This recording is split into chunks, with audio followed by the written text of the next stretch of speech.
I always find it interesting to analyze sports and to look at the players that rise to the occasion and perform in the biggest moments versus the players that fumble. And the first name that comes to my mind is James Harden. Now, this is a guy that we've seen drop 40, 50, 60 points even in the regular season, but in the playoffs, he's never seemed to get it done. He never has that same poise. He almost looks slower. He looks uncomfortable when he plays in the playoffs. And we've seen it for the last 8, 9, 10 seasons. And that honestly affects the way that we view a player like that because we all know deep down that if you can't do it in the big moment, then what's the point, right? And then on the other side, look at a player like Lamine Yamal, look at a player like Cristiano Ronaldo, right? That pressure, that anticipation of the biggest moment seems to energize them. They play better when there's more faces, when there's more people watching the game, because at the end of the day, this pressure is just energy, and it could either push you forward or it could pull you back. And there's a way to channel this energy into doing what you're trying to achieve, right? You could use it to push you forward, to make you even stronger.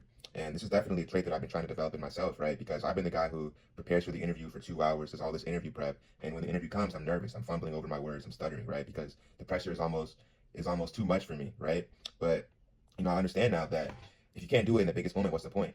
Take, for example, my job, right? So, I might do something 10 times and I might perfect it, but when the manager's watching, I seem to not be able to do it to the same level. And I might tell myself, oh, I did that shit 10 times when they weren't looking. The one time they looked and I mess up and now you're going to judge me. But they only saw the one time. So if you can't do it when they're watching, what's the point, right? If you can't drop 30 when your team needs you to drop 30, what's the point? If you can't score the game winning goal when your team needs you to, then what's the point? If you can't rise to the level, then what's the point? And that's a trait that you definitely are going to need to have to reach the highest level of this life at whatever you're doing. So I've been really trying to, hone in and focus on that. And I'm really trying to study it in these people and these players, right? Because it all comes down to your mentality, your temperament.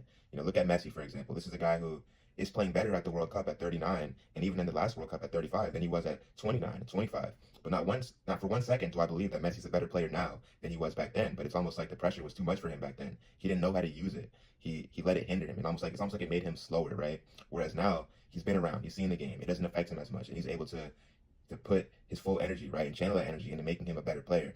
And look at Flo Balogun last night for the United States. This is a guy who scored. He did LeBron after scoring, bro. He was ready for that moment. He was ready for that shit. Be prepared for that moment. And I really encourage you all to study that trait. Try to understand how people are like that because whatever you're doing in life, you're gonna need that trait. You feel me? If you can't do it when the lights are on, then what's the point of doing it when they're off? So whatever y'all boys are doing, bro, keep going hard, bro. Keep putting one foot in front of the other, bro.